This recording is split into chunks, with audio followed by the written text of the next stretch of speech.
Sunday mornings we have our Sharing the Dharma Day once a month, and it's a way for new people to come and meet the Abbey, and also for old-timers to get some consistent teachings. And so we, this year, started the book, Don't Believe Everything You Think, which is actually a commentary that I did on Tongme Sangpo's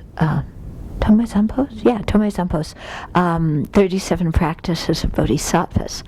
So he wrote the root text in Tibetan several hundred centuries ago, but it's quite a profound text, and what he says really applies to our lives today in quite a practical way. So it's a text that His Holiness the Dalai Lama often likes to teach, especially before giving initiation, and several of my other teachers have taught it as well. So this particular book about it is kind of unique because I gave a course at the Abbey several years ago, and in a weekend, or maybe 3-4 days, we went through the whole text, and then it was transcribed and edited and so on. And then I really wanted to include some stories about how people practice this. And so we sat around the kitchen table and people kind of talked about different episodes in their lives that related to these verses and how they applied the meaning of these verses to their lives. And so, and then other people, write me things about their experiences and so on. So I collected all these different stories and then included them in the book. So it's full of all true stories. Yeah. The names have been changed, a couple of details occasionally modified, but, the stories are all right there. So we just started with the book. There's 37 verses. We went through verse 1 last month, and then this month we're starting with verse 2. So I just wanted to read those 2 verses that we've done so you'll know where we're at. So verse 1 said, having gained this rare ship of freedom and fortune, hear, think, and meditate unwaveringly night and day in order to free yourself and others from the ocean of cyclic existence. This is the practice of Bodhisattvas. So Bodhisattva is somebody who has the altruistic intention to become a fully awakened Buddha for the benefit of living beings. And so the first practice they do, or the first thing they understand is the preciousness of this very life for being able to do just that. Okay? And so Venerable Semkhe talked about that last month. I won't go over it in detail, but I think it's quite important to really see the purpose and value in our life, because otherwise kind of what's presented to us by society often leaves us feeling quite flat. What can you do with your life? Well, basically what everybody else does. Yeah, but then you have to be a little bit different than everybody else, but you can't be too different. So you have to be different in a conforming way. Yeah, and we don't see any.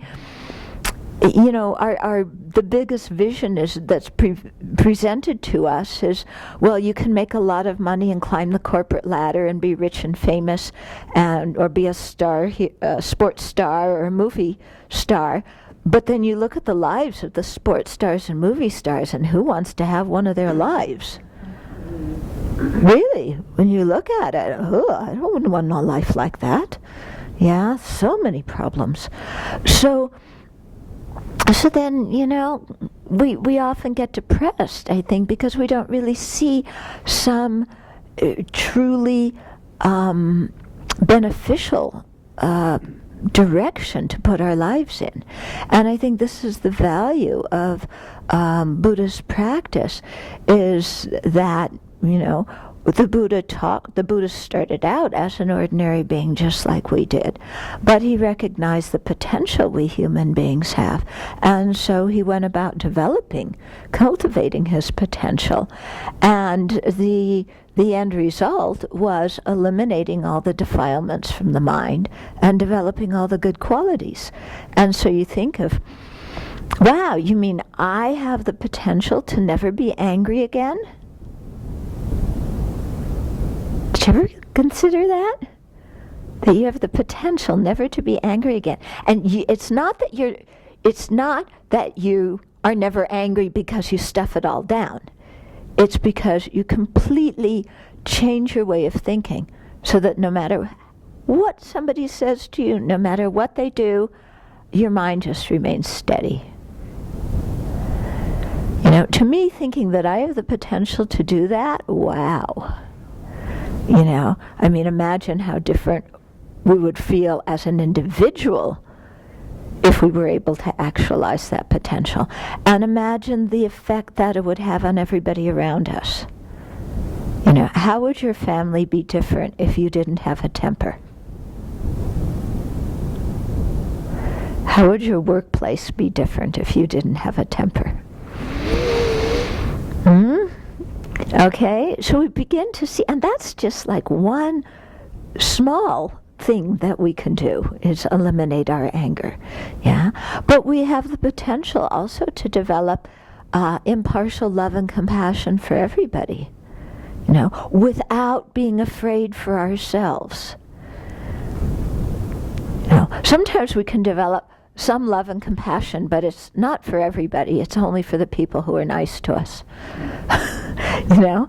And then when we do expand it to include strangers and all, then sometimes there's a little bit of fear when we think of, you know, but if I try and benefit all those people, what's going to happen to me?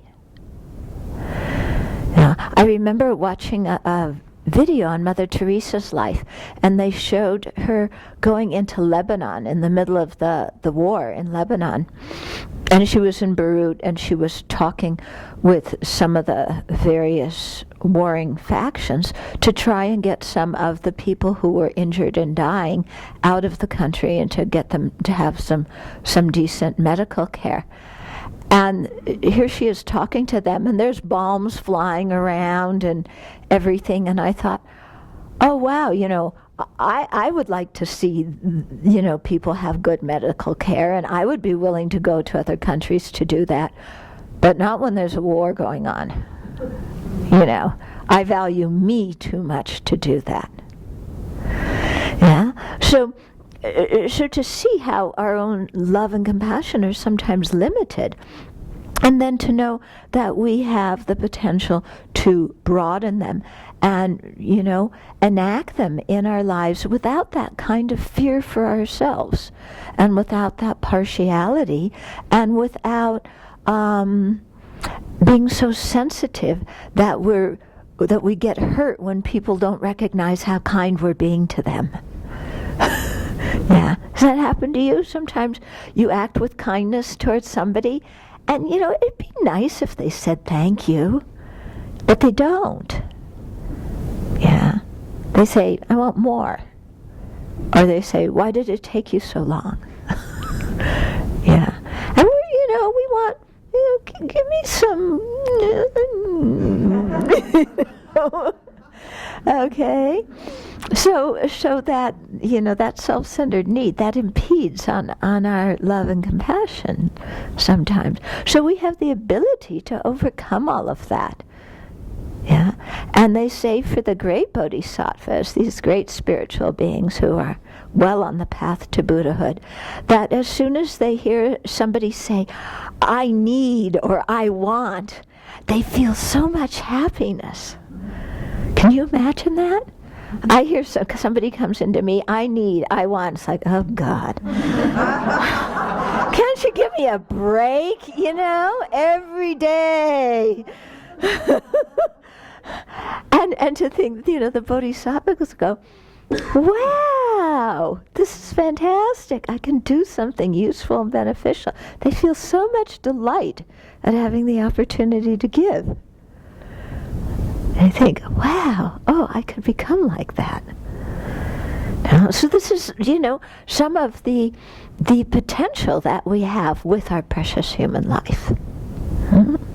So that's what's talked about in the first verse. But then there's some things that get in the way of our actualizing our potential. And that's what the second verse is about. Okay? So the second verse says, where is it? Attached to your loved ones, you're stirred up like water. Hating your enemies, you burn like fire. In the darkness of confusion, you forget what to adopt and discard. Give up your homeland. This is the practice of Bodhisattvas. Okay, so let's see if what he says is true. Attached to your loved ones, you're stirred up like water. Okay? So think of the people that you're very attached to. The people that you feel, I need to be with these people. I want to be with these people. I never want to separate from them. Yeah? Does your mind, does that kind of flood your mind? Does that attachment to loved ones act like a flood that just pushes you along uncontrollably? Kind of like when you fall in love. Yeah? Yeah? What did he say? Attached to your loved ones, you're stirred up like water. There's some new relationship and and you kind of lose your ability to think clearly in many ways. It's like the attachment just goes whoosh, and pushes us along. And this doesn't have to be a romantic relationship, even, any kind of new thing or new sense object. The opportunity to have, something we've always wanted. Something we've always been craving for. And then that craving, that attachment, pushes us along to the point where we often really are not thinking very clearly. Yeah? I mean, look at Wall Street and the executives on Wall Street, and let's pretend that they were going to be prosecuted for what they did. Yeah, as most of us know they should be, but they aren't. But let's pretend, then what was it that motivated them to do what they were doing? That caused the country so much harm. Wasn't it attachment? Wasn't it greed? Wasn't it an exorbitant love of money? And didn't that craving for money just push them uncontrollably to the point where they acted unethically and did many harmful things? Okay, so it's an example of how attachment can push us. And the same here, he's talking specifically about loved ones. How much we limit ourselves out of fear of upsetting our loved ones, or out of fear of separation from our loved ones. Sometimes we just think, but the people I love, they wouldn't like this, so I shouldn't even talk about it. I shouldn't even go there. We don't even know. Maybe they would like it. Maybe they're okay with it. But we censor ourselves. Yeah? I don't want to do that. It'll upset this family member or that family member. And so a lot of our potential gets impeded in compromising out of fear of upsetting people. Okay. I'm not saying that it's good to just do whatever you want and not care about the effects on other people. I'm not saying that, but I'm saying to just limit our personal human development out of fear is a loss. Okay? Limiting our negative actions out of fear, that's good. Yeah, that's okay. But limiting qualities that we could develop, or limiting our spiritual practice out of fear. So we lose something. Yeah, attached to your loved ones, you're stirred up like water. Yeah, are you stirred up like water? Do you worry about your kids? Yeah, do you get really stirred up worrying about your kids? Worrying about your parents? You know, so the mind isn't peaceful. And sometimes we confuse worrying people with caring about them. In other words, if I care about them, I must worry about them. That those two things go together. Do they have to go together? Yeah? Can you care about somebody without worrying about them? Yeah? I think it's possible, and I think it makes the relationship a lot better when we can care, but without our own mind being so, you know, about it. Yeah? Because again, that worry that comes from attachment, it clouds our mind. We can't think so clearly. Okay? And then the second line says, hating your enemies, you burn like fire. True or not true? Oh, well, no, I don't have any enemies. I don't have any enemies. Are there people that you don't like? Yes. Well, we'll call those people enemies for the sake of, you know. Yeah. So anybody that we feel threatened by, that we don't like, that we disagree with their values, and that disagreement really agitates us. Okay? So anytime we're feeling like aversion, anger, hatred, being enraged or outraged against a person, we'll call that person an enemy. Somebody we feel threatened by. Okay? So, hating our enemies, we burn like fire. There's kind of a burning feeling inside, isn't there? Yeah? That's an image, I mean, even in secular society, that we associate with anger. Isn't it? Somebody burns with anger, or burns with jealousy, and jealousy is kind of a form of anger. Yeah, jealousy is the form of anger that says, you shouldn't have it, I should. Yeah, I don't like you because you have it, I should have it.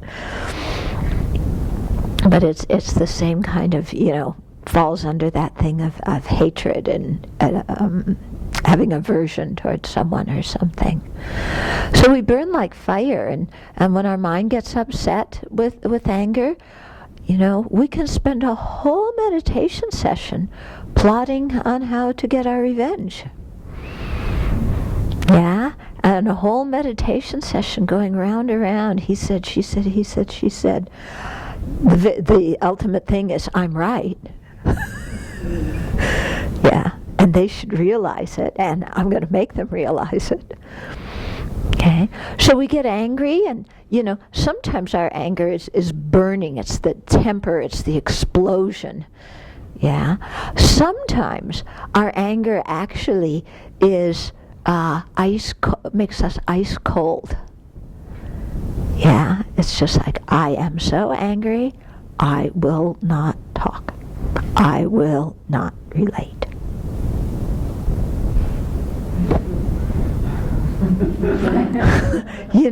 It's like we're frozen in this ice cube of anger.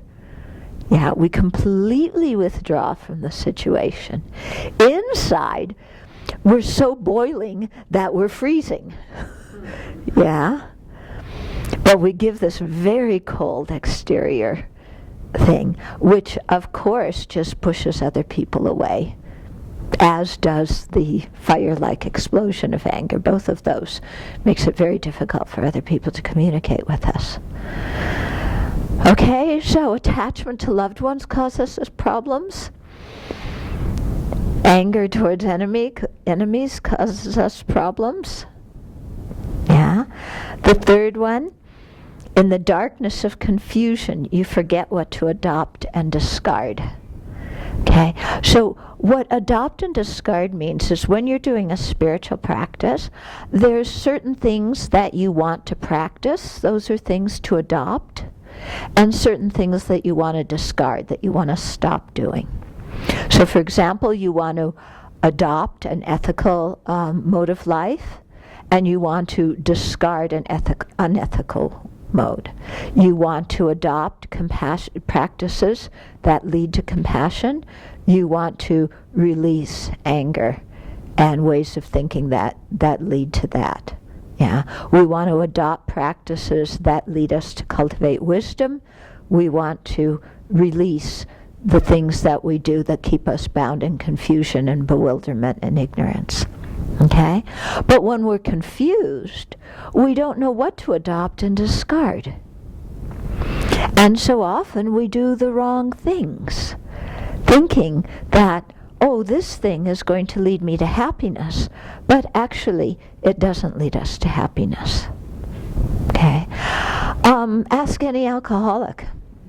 Ask anybody with any substance abuse problem. Ask anybody who has a sexual addiction, a shopping addiction, a gambling addiction, an internet addiction. We can be addicted to almost anything. You do something and you're sure, oh, this is going to make me happy. This drink, this joint, this casino, this, movie, this whatever it is. Yeah. And so we keep doing the same thing again and again, thinking this is going to bring me happiness. And then it actually winds up creating a mess in our lives and a mess in our families. Yeah. I think many people know about that. Yeah. So that's an example of, in the darkness of confusion, we forget what to adopt and discard, and we take things that actually are going to make us miserable, and we do them thinking that they're going to make us happy. And meanwhile, the things that are the causes of happiness, we stay away from because we're afraid that they're going to make us miserable. Like, I don't want to be generous because if I give, I won't have. Yeah, and if I don't have things, then I'm going to be really unhappy.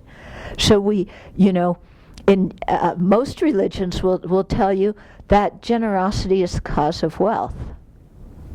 Buddhism says that as well, karmically. If you give, you receive back. But then our mind that only thinks about this life says, I don't want to give, because then I won't have. Yeah? And so here is generosity, a practice that's actually quite easy to do.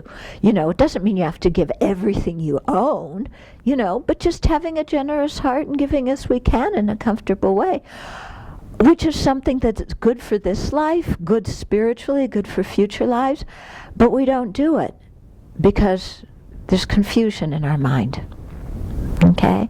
So in the darkness of this confusion, we don't know what to do and what to abandon. And so we get quite confused, and then we don't know why our life isn't working out for us. Mm-hmm. And it's often because we haven't really sat down and assessed well what's the cause of happiness and what's the cause of suffering. Yeah? And we usually think the causes of happiness and suffering are external to us. So if I get this and get rid of that, then I'll have it.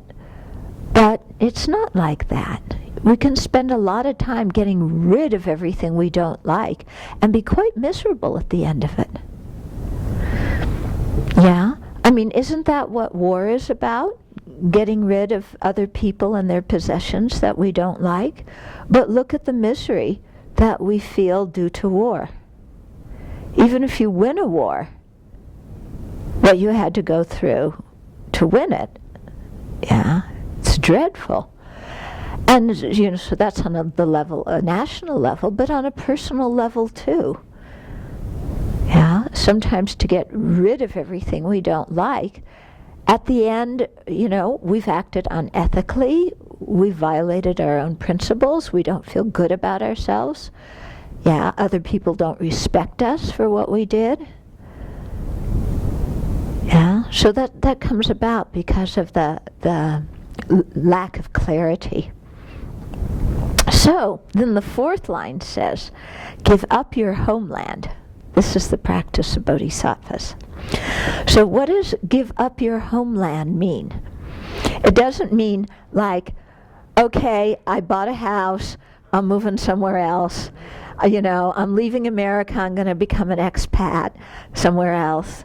That's not the real meaning of give up our homeland. Really giving up our homeland means giving up the situations that we put ourselves in where the attachment, the anger, the confusion automatically arise in such a way that it's difficult for us to oppose them because they come so powerfully that we're kind of overwhelmed. Yeah. So give up your homeland. Yeah. If you if you have a gambling addiction, don't go to casinos to have coffee. If you weigh 300 pounds, don't meet your friends in the ice cream parlor. If you have a problem with drugs and alcohol, don't hang around with the friends that drink and drug.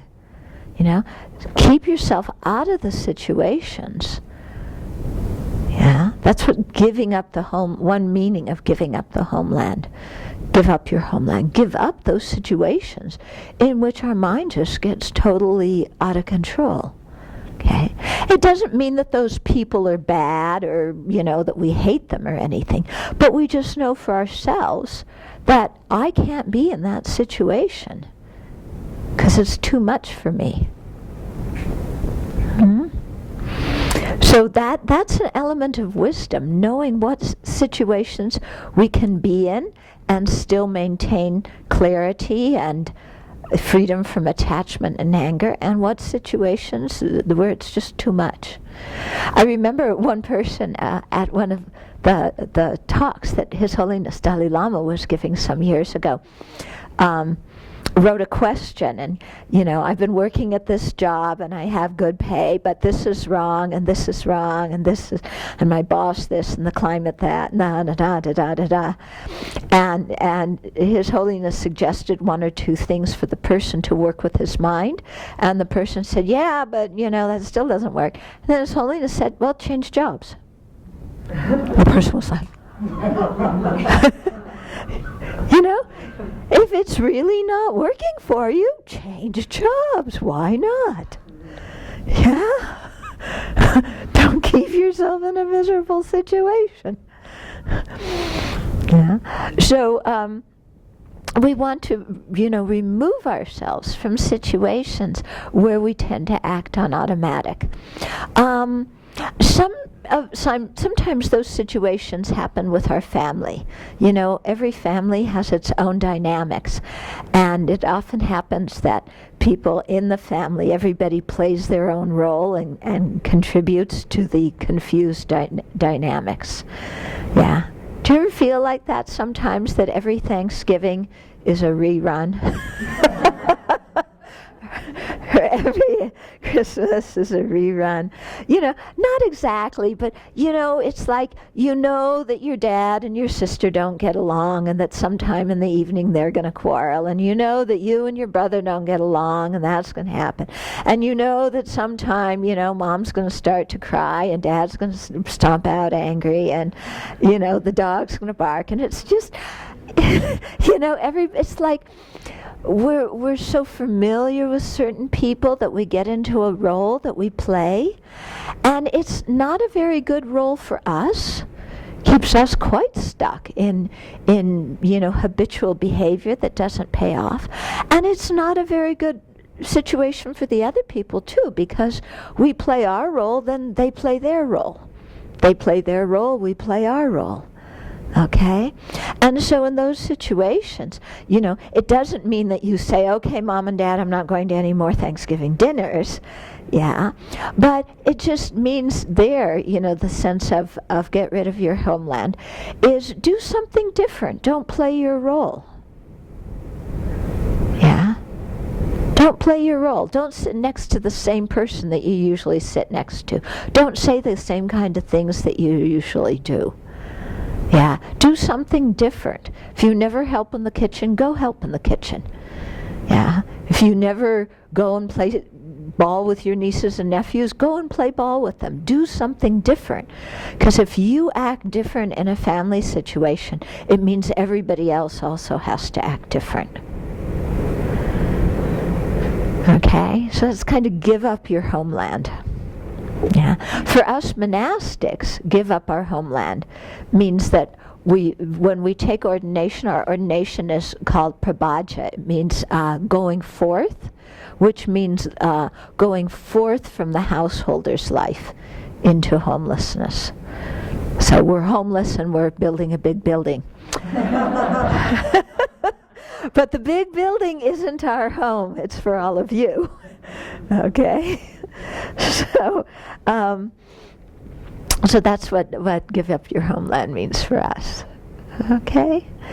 So here, in this verse, what it's getting at is, to identify, these are called the three poisonous minds. Okay? Attachment, clinging, grasping, craving, that mind that is I call it the bubblegum mind. It's like we stick to someone or something. We want them. We don't want to be separated. We're afraid we're going to lose them. That kind of thing. So that's one of them. The second one is the opposite, the anger, hatred, aversion, get me away mind. Okay. And the third one is the confused, ignorant mind of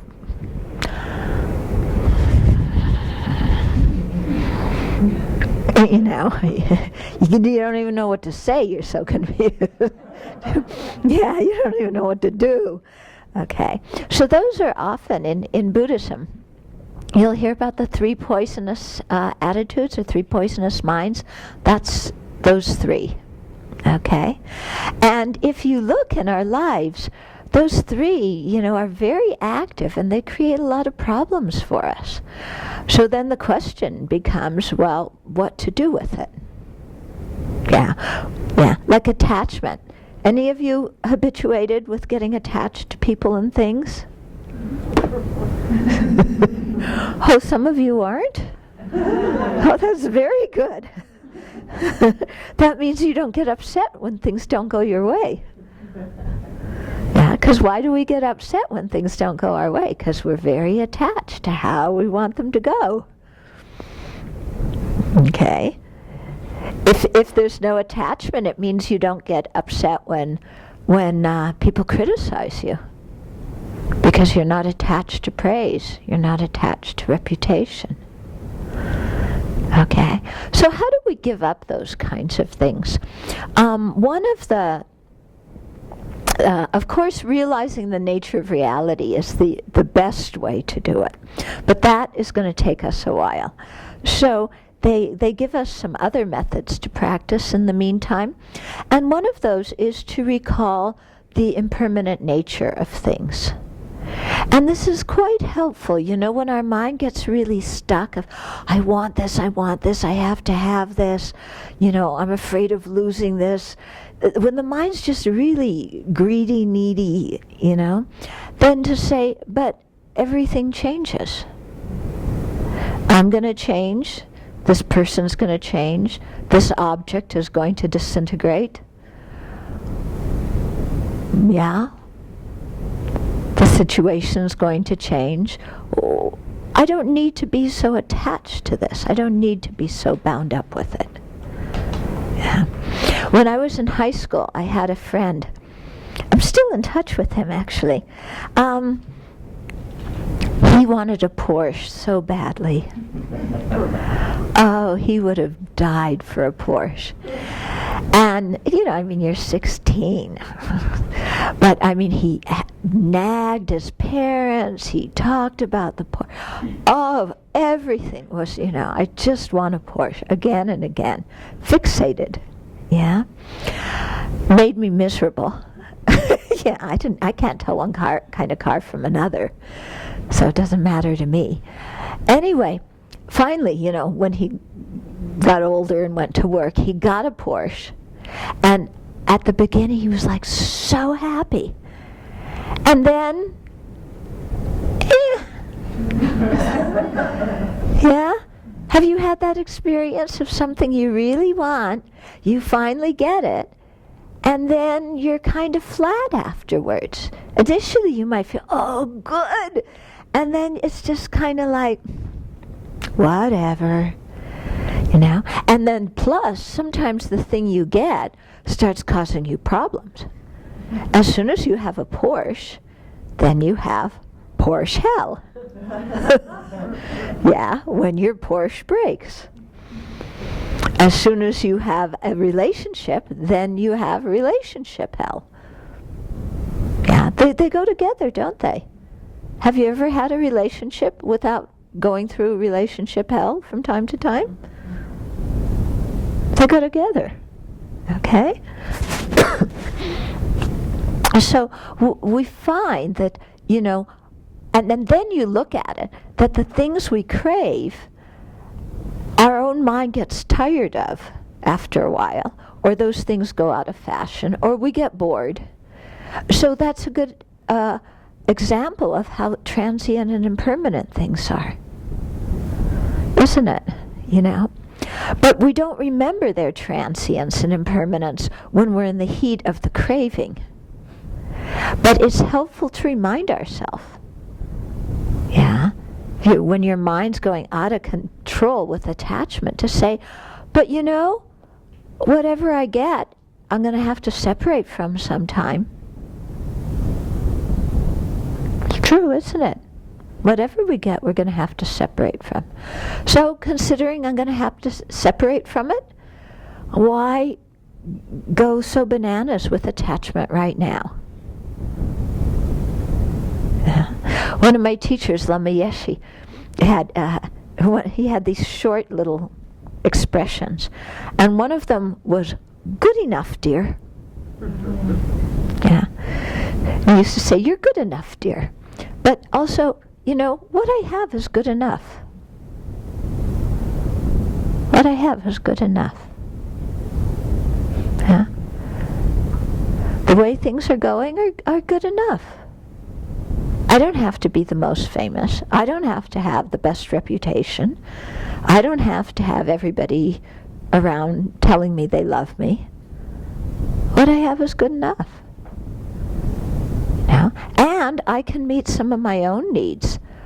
I don't have to chase the external world trying to get them met. I can cultivate tranquility or satisfaction in my own mind. Yeah. And here we begin to see that our problem, contrary to what the advertising industry tells us, the advertising industry tells us your problem is that you don't have whatever it is. Yeah. And they try and sell us whatever it is, because our problem is that we don't have it. But when you actually investigate, our problem is that we don't have it, isn't that we don't have it. Our problem is that we're stuck to the idea of I've got to have it. Our problem is the craving. Yeah. That says, God, I can't go to the party looking like this. I've got to get another dress. I've got to get a facelift. I've got to color my hair or get some hair. You know. Yeah, I've got to use a different toothpaste or a different laundry detergent or, you know, something. But to cultivate the mind of, you know, it's good enough. Okay. Now imagine growing old, and we're all growing old. Imagine growing old with the mind that says, what I am, what I do, you know, what I have, is good enough. It's good enough. I have gray hair and wrinkles. I'm too fat, I'm too thin. It's good enough. Yeah. I could be more healthy, but I don't have to be attached to that. But it's good to make myself healthier. Yeah. Okay. What I have is good enough. I don't need to have the same things my brothers, sisters, neighbors, colleagues, etc., have. What I have is good enough. I'm satisfied. And it's amazing. Sometimes, I was thinking about this the other day, that the people who don't have very much, or societies, it's better to say societies, because we compare ourselves with the people in our own society. But often the people in societies that are not rich those people are the most generous. And the people in societies where people are quite wealthy it's often hard for them to give. And the poor people have more satisfaction, and the rich people feel that they never have enough to be completely secure. And I remember one of my Tibetan friends telling me that when they first became refugees in 1959, they all, went into India. Nobody had anything. So it didn't matter what area of Tibet you were from, which sect of Tibetan Buddhism you were from. Nothing of those things mattered, because nobody had anything, so everybody just automatically helped each other. Everybody shared whatever they had, they shared with everybody else, because everybody was poor. Yeah. And then the same Tibetan friend said, now, all these years later, when we have more, we're still living in exile, but we have more, we have a nice lifestyle now. Now, we don't get along so well with each other. Oh, you're from Amdo, you're from Kham, you're from Central Tibet, or, I'm not sharing what I have with your monastery. It's a different tradition. Or even it's the same tradition. We're still competing. We want to have, a nicer prayer hall or something. So it's really strange sometimes how little satisfaction we have, even though we have more. Okay? So developing contentment and satisfaction is something that really leads us to a lot of inner peace. Yeah? And so remembering impermanence, remembering that everything changes. So there's no use hanging on to stuff if it's going to change. There's no use investing so much in something that's just going to change. Yeah? Here talking about material possessions and so on. And then just developing contentment. Yeah? They don't have to be better than the other people. Yeah, because contentment, I think, contentment makes for more happiness, doesn't it? Much more happiness. Okay, so, reflecting on impermanence is a good antidote to attachment. It's also good to help with anger too. Because lots of times, like when we get angry or aggravated or stressed out, the situation that we're in seems so concrete. It seems permanent, forever. Yeah. And to remember, this situation is going to change. It's not going to be here forever. And then what I find helpful is I think, okay, a year ago, April, 7th, or even 5 years ago, April 7th in 2008, what was my big problem? Yeah? Can you remember? Because we get angry almost every day about some problem. Can you remember what your big problem was that day? Yeah? And then I think, wow, these things, when they're happening, they seem like huge. And then a year, 2 years later, I can't even remember what they were. Yeah, I can't even remember what they were. So why spend my energy getting so aggravated and upset now? Yeah, it just doesn't make any sense. So here too, I think, remembering impermanence is quite good. Mm-hmm. And especially if we think, well, one day I'm going to die, and do I want to die angry? I don't know about you, but I think that would be one of the worst mental states to have when you're dying, is anger. So if I don't want to die angry, why cultivate anger right now? Doesn't do any good. Yeah? Let's think about what's important. Let's think about how to communicate with people. Let's think about how to care about other people. Huh? Let's think about how to, increase our ability to be generous, how to keep good ethical conduct. Things like this. Things that are much more worthwhile in the long run than anger. Okay? So, those are two antidotes. With anger, there's other antidotes, thinking of the kindness of somebody instead of just reflecting on what we don't like. That's also quite good. And for confusion, a good antidote is to learn the Buddhist teachings, to really sit down and study. Because the more we study, then we learn, then we think about what we learn, then we contemplate, meditate what we learn, and then that really helps our mind get much clearer about what to do and what not to do, what to practice, what to abandon. So that's a little bit. Maybe you have some questions or comments? Yeah. When you were talking about attachment and addiction, is it possible to become attached to the Dharma in an unhealthy way, to create negative? Okay, is it possible to get attached to the Dharma in an unhealthy way? The only way that I can think of would be if you said, I'm a Buddhist, and Buddhism is the best religion. It's the only religion. Don't you dare criticize Buddhism, because it's my religion. Then you have a problem.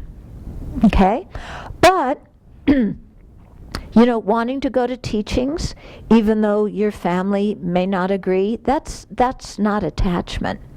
Because your attachment involves exaggerating the importance or the good qualities of someone or something.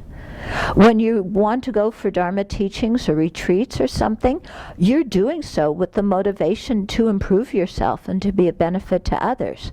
That's not a motivation of attachment. Okay?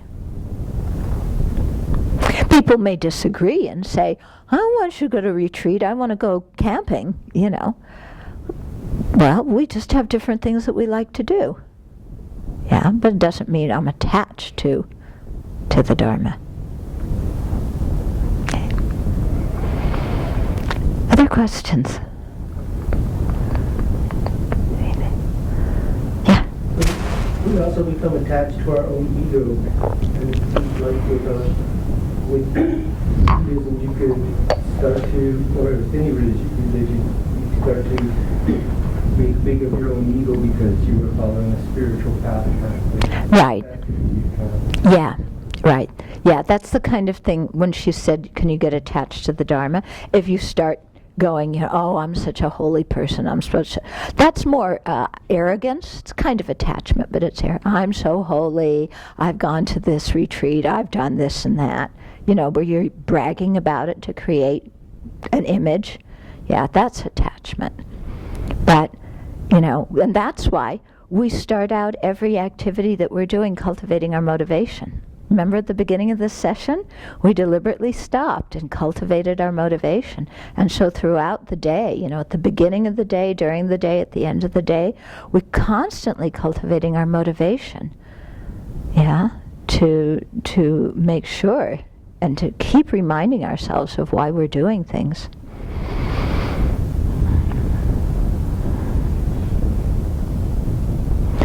So, yeah.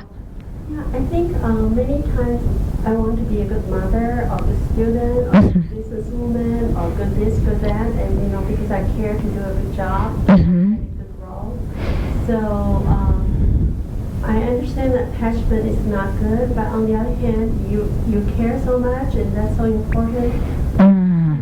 energy has to be there. So how to keep the balance of these two? Right, okay. So how there's some things that are good to do, and you have a personal value that you want to do a good job.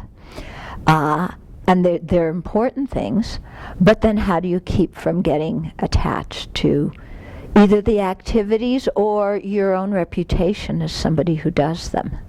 Yeah. I think this thing of coming back to our motivation again and again, it's not about me. I have my own ethic, and that's good. If I'm going to do something, I want to do a good job. But I want to do a good job not so that I can go, look at me. Yeah, but I want to do a good job because I want to really contribute to the benefit of these other people. Okay? So I do what I'm doing with the motivation to be of benefit. So that's helpful. Second thing is to realize we can't control a situation. So we may have an image of what being a good mother or being a good businesswoman or being a good basketball player or whatever it is. We may have that image. But we can't control every factor that is in the external environment that will enable us to become that image. We can't. So when we can't control those factors, then we just accept. Especially like being a good mother. With kids, your kid is coming in with a lot of karma from their previous lives. You have no control over that. You don't know what karma they've created. You don't know how that karma is going to ripen.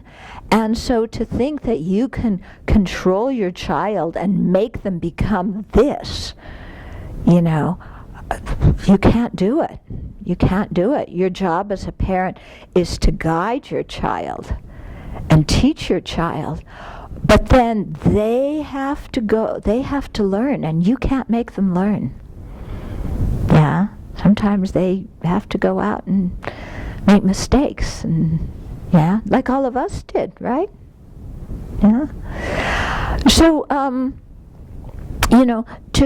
that thing about, it's not about me. I want to do a good job, but it's not about me. It's about being of benefit. And I can't force people to benefit from what I'm doing.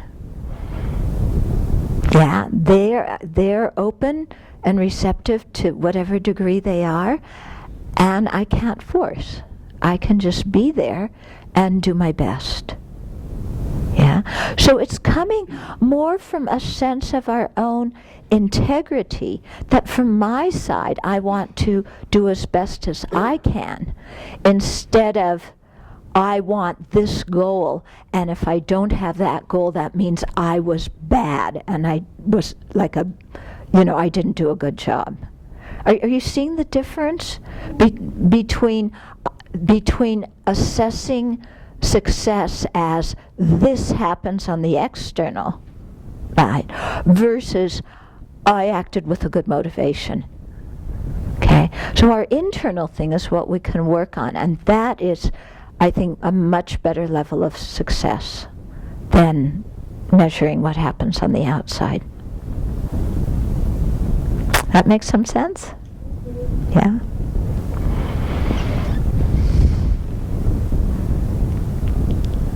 Anybody else? Maybe I'll read you. Oh, was 1 minute. I was going to read you the story that happened. Should I read you this story? Okay. I'm going to change it to the name that he used when he did it. It's a little bit long. Where is it? Okay. So the name of the story is More Attachment Means More Anger. Okay, so this is a true story from somebody who came on a retreat here. He said, when I reflect on the experiences in my life that brought me to the Dharma and my spiritual mentor, I often find myself contemplating the immense attachment that I experienced for a coworker. I had just finished graduate school and begun working in child protective services. I can still vividly recall meeting Pearl. It was like love at first sight. I know this phrase is overused and a cliche, but that's really how it felt. I thought she was absolutely beautiful, so it will come as no surprise that I was physically attracted to her. However, it was also more than mere attraction to her good looks. When we talked, she seemed to always know the right thing to say that would deeply resonate with me. It seemed we shared a powerful connection. When I would see her and talk with her, it felt like time stopped. She once asked me if I had ever been so in love with someone that after we broke up, I just wanted to die. With heartfelt emotion, I replied in the affirmative. At that time, I was convinced that she was the key to my happiness. Okay. Led by the conviction that true and everlasting happiness could be found in another person, I quickly found myself enslaved by intense attachment. As a result, any person I perceived as a threat or obstacle preventing me from my happiness soon became an enemy. What started out as a feeling of happiness, joy, and love quickly transformed into something quite the opposite, twisted and insidious. When I saw Pearl talking with another man, I would become uncontrollably consumed by anger, rage, hatred, and jealousy. I had not experienced such overwhelming, intense negative emotions due to attachment to another person since high school. Yeah. Remember high school? Oh. I had foolishly convinced myself that I had matured over the years and had finally overcome the anger and jealousy that had plagued me in my youth. During this new adventure with attachment, I was rudely awakened from my false sense of security as these dormant emotions arose and pounced at the opportunity. My mind was so confused, I simultaneously experienced the desire of wanting to be with the person that I perceived as having the ability to grant happiness, and the aversion of fearing the pain, hurt, and anger that were like loyal companions on the arduous journey to happiness. I was drowning in a sea of confusion and negative emotions and couldn't see a life raft. During that time, I was blind, deaf, and dumb to the Dharma, consumed by anger and jealousy that blazed inside me like an inferno and erupted like a volcano spewing its lava in all directions. I forgot all of the Dharma teachings I had ever read. It was as if the flames of anger incinerated all the Dharma teachings that are at one time in my heart and mind, and jealousy's destructive lava melted away any love that was in its path. I had lost my mind. It was obliterated and possessed by negative emotions. It was as if I had never read one word of the Dharma. I remember, this is exactly what he said. Some of you were there. Yeah, remember when he told this story? In my ignorance, I felt compelled to grasp onto the elusive fantasy of ultimate happiness with Pearl. She recognized my jealousy and once widely told me I had to let go. As difficult and challenging as it was, I tried my best to follow her wise advice. The next year, Pearl resigned from work to attend graduate school in another state, and we broke up. During the aftermath, as the anger subsided, the jealousy dissipated, and I was able to think more clearly again, I came to the realization that my deluded mind had intellectualized all the Dharma I had read. My experience with Pearl showed me that I wasn't actually practicing Dharma. I had attempted to independently transform my mind by myself without any guidance. With this realization came the sobering understanding that I needed to seek the guidance of a spiritual teacher who could show me how to travel the spiritual path. Due to good karma, I was able to meet a qualified spiritual mentor to guide me. Now when my mind flies off in fantasies with the allure and temptation of finding happiness from another person, I contemplate my experiences with Pearl. In doing so, my heart fills with gratitude at the realizations that came and the lessons that were learned. When I read the second verse of the 37 Practices of Bodhisattvas, this one, I'm also reminded of the experiences that served as catalysts for my journey on the spiritual path. I hope never to forget the lessons that I learned from Pearl and the realizations that led me to my spiritual mentor. So this book is filled with people's stories like that, about the different verses. But that's a very heartfelt story that I think all of us can identify with in one way or another. Our attachment may not have been to a person, it may have been to an object or an ideal or an image or a reputation or who knows what. But simply that way that our mind gets out of control under the influence of attachment. Okay? And then how he, there he was telling us the story, and he was completely balanced. Yeah? And if at that time, when his mind was so crazy, he could have said, someday I won't feel like this, and this situation won't be here, and in fact, I won't feel the same way, then he might have been able to calm down at that time. But he didn't think that, because whatever was appearing, her wonderfulness and, the adversity of other people, all that seemed so real that he just thought it was going to be permanent, when it's not. It's going to change.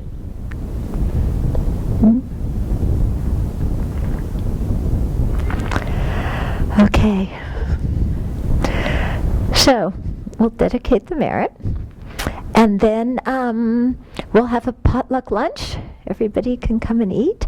And then after lunch, there's a discussion group, which our discussion groups are really interesting because we'll have some things for people to contemplate, and then you'll break up into small groups and discuss things that will pertain to this particular teaching. Okay. The verses are page 30 in the blue book.